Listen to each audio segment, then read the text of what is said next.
इस वृंदावन में एक बार मीराबाई आई। मीराबाई जब आई तो एक संत जी की बड़ी ख्याति थी वृंदावन में। तो मीरा जी संत जी से मिलने चली गई। यमुना के तट पर उनकी कुटिया थी। पहुंच गई मीरा। बाबा बाबा दर्शन दो।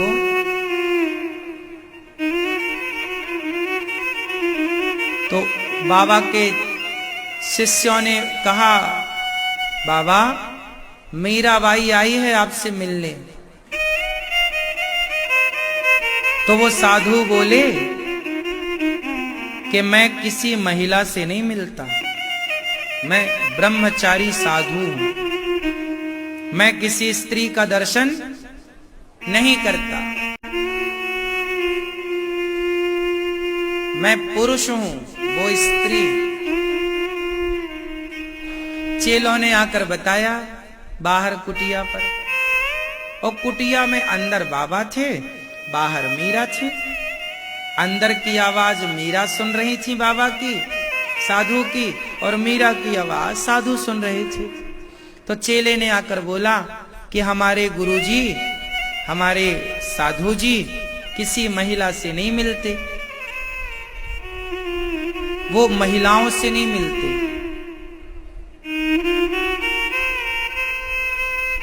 तो मीराबाई ने पूछा कि क्या तुम्हारे साधु जी पुरुष हैं क्या? तुम्हारे बाबा जी पुरुष हैं क्या?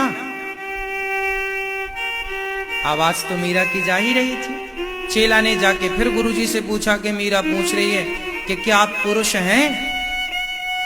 तो बाबा जी ने कहा हम पुरुष हैं, इसलिए तो स्त्रियों से नहीं मिलते। चेला ने आकर बोला, मीरा हमारे गुरुजी पुरुष हैं, इसलिए स्त्रियों से नहीं मिलते, ब्रह्मचारी हैं, साधु हैं।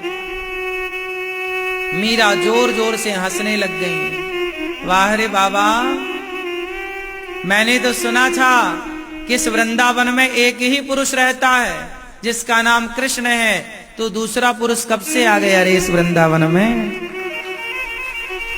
तो दूसरा पुरुष कब से आ गया? ये बात जब मीरा ने कही और जैसी साधु ने सुनी तो साधु कुटिया से निकलकर मीरा के चरणों में गिर पड़े कि तुम कौन हो देवी? इस विचारधारा को, इस श्रेष्ठ उत्तम विचारों को रखने वाली देवी तुम कौन हो? मैं कृष्ण की दासी हूं बाबा। सुना था तुम बड़े भक्त हो, बड़े भगवान के निकट हो, सो तुम्हारा दर्शन करने चली आई। पर तुम तो पुरुष निकले।